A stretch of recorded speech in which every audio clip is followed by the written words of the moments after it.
अस्सलाम वालेकुम, क्या हाल है दोस्तों। उम्मीद है तमाम दोस्त अब आप खैरियत से होंगे। तो आज है संडे का दिन और आज हम करने वाले हैं अपने पूरे शेड की सफाई। तो ये काफ़ी मुश्किल तरीन काम होता है। अब तो चलें, ये है कि मैं ख़ुद ये काम नहीं करता। पहले ये होता था कि मेरा शेड छोटा था, जितना आप देख रहे हैं ये कमरे के अंदर अंदर मेरा शेड था, बस जितना ये कमरे के अंदर तकरीबन 15 केजेस थे। तो इसके अंदर वो हम खुद कर लेते थे, साथ कुछ घर वाले हेल्प कर देते थे और हम ये सफाई खुद ही कर लिया करते थे। लेकिन अब क्योंकि शेड बहुत एक्सपेंड हो गया है तो अब ये काम करना मुश्किल हो गया है मेरे लिए अकेले में।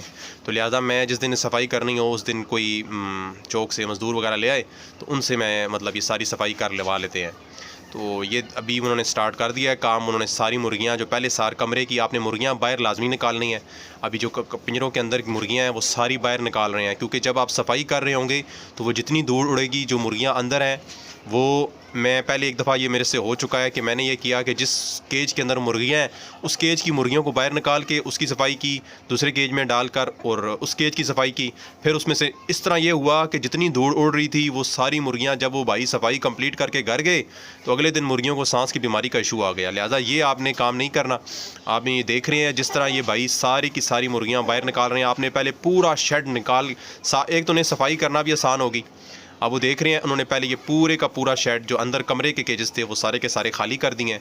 अब उन्होंने सफाई शुरू कर दी है, तो अभी वो सारे का सारा बूरा बाहर निकाल रहे हैं। तो आपने सही अच्छी तरह जो है ना बूरे को बाहर निकालना है। कोई पुराना बूरा अंदर पड़ा ना रहे, जरासीम वगैरह रह ना जाएँ। और एक वो खुरचनी से होती है, उससे आपने अच्छी तरह खुरच के जितना भी बूरा होगा वो सारे का सारा बाहर निकालना है। ये चूज़ों की भी आज मैंने सफाई की है, सारे के सारे चूज़े भी मैंने उनकी भी, साथ ब्रूडर्स की भी सफाई की है। तो वो भी अभी माशाल्लाह देख रहे हैं आप, चूज़े भी बिल्कुल साफ़ सुथरे हो चुका है ब्रूडर मेरा। और अब जो है बड़ों की बारी है। तो अभी मैं ये सारे की सारी, अभी इसके बाद ये जो बाहर इनका नंबर आएगा, इनको मैंने अभी फ़िलहाल नहीं छेड़ा क्योंकि मेरे पास बाहर केजेस कम है। तो लिहाजा अंदर के जो परिंदे हैं वो सारे के सारे मैंने बाहर शिफ्ट किए हैं केजेस के अंदर, और अभी ये अंदर की सफाई कर रहे हैं। ये मेरा एक कैमरा व्यू है कि मैं नीचे ही बैठ के अपने घर से मतलब देखता रहता हूँ। ऊपर मैंने अपने पोल्ट्री शेड में सब कैमरे लगाए हुए हैं, तो जो भी हो मैं मॉनिटर करता रहता हूँ कैमरों के अंदर ही के ऊपर क्या चल रहा है। तो 4 कैमरे लगे हुए हैं, 2 बाहर के हैं, 2 अंदर शेड के अंदर लगे हैं। तो ये सारे का सारा मुझे नीचे से ही मॉनिटर कर लेता हूँ। कोई मसला परेशानी हो तो मैं अगर ऑफ़िस में भी हूँ तो वहाँ से भी मुझे देख लेता हूँ कि कोई मसला। ये अगर आप थोड़ा सा आपका बजट इजाज़त दें तो आप ये लाजमी काम करें, अपने शेड में कैमरे इंस्टॉल करवा लें। इसका बहुत बड़े फ़ायदे हैं। कभी कोई मुर्गा बाहर निकल के दूसरे शेड में चला जाता है या इस तरह का कोई इशू आ जाता है तो आपको कोई मसला नहीं है। तो अभी ये देख रहे हैं और भाई ने ये सारे का सारा अंदर के केजेस से बूरा बाहर निकाल दिया है। तो ये काफ़ी मिकदार में बूरा, काफ़ी मुशक्क़त वाला काम है। ये एक एक केज को खाली करना, ये बहुत ही, जिसे कहते हैं, बहुत ही मुशक्क़त वाला काम है। तो ये है कि आपने प्रॉपर अपना चेहरे को ढांप लेना है। आपका कोई भी जो है ये गर्द गुबार सांस में नाली में ना जाए। अपना चेहरे को कवर करके फिर आपने ये काम करना है। तो अच्छी तरह सारे के सारे केजेस से भाई ये बूरा बाहर निकाल रहे हैं। अभी इन्होंने कुछ केजेस से बूरा निकाल लिया है, बाकी अभी ये सफाई कर रहे हैं। बर्तन शर्तन आपने उतार लेने हैं। अभी ये देख रहे हैं, अभी ये अंदर की सफाई तकरीबन कंप्लीट हो चुकी है और अंदर के जो केजेस हैं उनमें मैंने नया बूरा डाल के बर्ड्स को वापस अंदर शिफ्ट कर दिया है। ये देख रहे हैं आप पहले क्या सिचुएशन थी और अब जो है वो हाल के केजेस हैं उनकी सफाई शुरू हो गई है। तो ये काफ़ी मिकदार में जो है 10 से 12 तोड़े जो बूरे के हैं वो निकले हैं। अब ये 2 भाई हो चुके हैं, मैं एक और भाई को भी ले आया हूँ। दोनों भाई मिलकर सफाई कर रहे हैं। तो एक भाई जो हैं वो बूरा भर रहे हैं तोड़े के अंदर और दूसरे भाई अंदर केजेस साफ़ कर रहे हैं। तो ये देख रहे हैं अंदर के जो कमरे के केजेस हैं वो सारे साफ़ हो चुके हैं। अब जो है वो हाल की सफाई हो रही है। तो ये भाई सारे का सारा अंदर का जो है वो आप व्यू देख रहे हैं कि अब माशाल्लाह कितने बर्ड्स सब ज़बरदस्त हो गए हैं। नया एक तो स्मेल ख़त्म हो जाती है, दूसरा बीमारियां वगैरह वो ख़त्म हो जाती हैं। और ये होता है कि जुएँ वगैरह पड़ जाती हैं पुराने बूरे के अंदर, पूरा गीला हो जाता है, उससे बीमारियां आती हैं। तो लिहाजा आपने ये हर महीने में एक बार सफाई लाजमी करनी है। तो ये देख रहे हैं ये भी नया। और चावल का छिलका इस्तेमाल करें, उसके बहुत सारे फ़ायदे हैं। ये आपके 2-3 महीने भी निकाल जाता है, स्मेल नहीं बनने देता आपको और काफ़ी सारी बीटें एब्जॉर्ब कर लेता है और बहुत मतलब आपका काम आसान कर देगा। इसमें डस्ट पैदा नहीं होती, मुर्गियों को सांस की बीमारी का मसला नहीं आएगा। और प्लस वो उसके अंदर कुछ ना कुछ दाने, जो छिलका होता है उसके अंदर कहीं ना कहीं वो चावल रह जाता है तो वो चुगती रहती हैं उस दाने के। हर टाइम आप देखेंगे वो कुछ ना कुछ अंदर से खा रही होती हैं।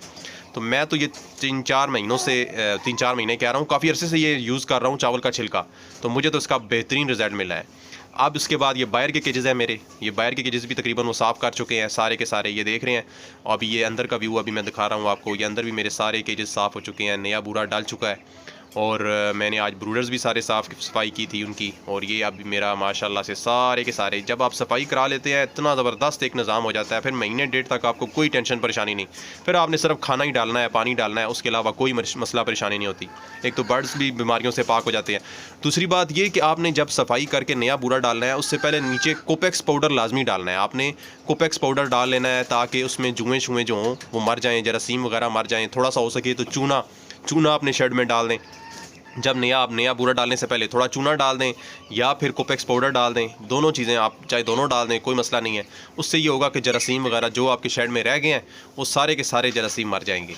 तो ये अभी मैंने नया सारा बूरा डाल दिया है। पहले मैंने कोपेक्स पाउडर डाला है, उसके बाद मैंने नया बूरा डाला है, और इसके बाद मैंने ये सारे ब्रूडर्स की भी सफाई की है। ब्रूडर भी सारे क्लीन हो चुके हैं। ब्रूडर में भी मसला आता है। ब्रूडर्स की तो आपको हर हफ्ते सफाई करनी चाहिए, क्योंकि चूज़े ज़रा उनकी केयर लाजमी, उनकी थोड़ी क़ुव्वत मुदाफ़ियत कमज़ोर होती है, लिहाजा ब्रूडर्स की तो आप हर हफ्ते में सफाई कर लें तो ज़्यादा बेहतर है। लेकिन जो मुर्गियों का है वो तो मैं कभी महीना, कभी 2 महीने भी गुजर जाते हैं तो भी मैं सफाई कर लेता हूँ, उसका कोई टेंशन नहीं है। वो बड़े ब्रीडर्स जो हैं वो कर जाते हैं। लेकिन एक चीज़ जो मैं आपको बताता चलूँ, जब भी मौसम तब्दील हो रहा हो तब आपने सफाई नहीं करनी। जब मौसम तब्दील हो रहा हो आपने उस टाइम सफाई करनी है, जब या तो गर्मी हो चुकी हो या सर्दी, मतलब मौसम की तब्दीली के टाइम आपने सफाई उस टाइम नहीं करनी जब मौसम चेंज हो रहा हो। तो बस ये एक छोटी सी वीडियो थी मेरी, मैंने कहा अपने भाइयों के साथ आज पूरा शेयर की जाए। ये मेरा पूरा दिन लगा। पहले आधा दिन एक भाई काम करते रहे, फिर दूसरे भाई भी आ गए, उन्होंने दोनों ने मिल के बहुत अच्छी क्लीन सफाई की। तो बस आप बेहतर यही है कि आप बाहर से करवा लें, क्योंकि वो सबसे बेस्ट रहेगा। तो इतना महंगा काम नहीं है कि आप कोई भी मज़दूर अरेंज करके उससे अपने शेड की सारी की सफाई कर लें। ख़ुद भी है कि बंदा बहुत ही थक जाता है और बहुत सारी मसरूफियात होती हैं बंदे की, तो उसके साथ ये बहुत मुश्किल काम है। तो मैं तो ये है कि हमेशा बाहर से ही किसी भाई को बुलवा के इस सारे के सारे शेड की सफाई करवा लेता हूँ। तो अब ये है कि मेरे सारे शेड क्लीन हो चुके हैं, तो अब महीने 2 महीने तक में बेगम सर्विस है। तो उम्मीद करता हूँ मेरी आज की वीडियो आपको पसंद आई होगी। मज़ीद ऐसी वीडियोस के लिए मेरे चैनल को सब्सक्राइब कर लें। कोई भी आपका किसी भी किस्म का मसला वगैरह हो तो आप मुझसे कमेंट सेक्शन में पूछ सकते हैं।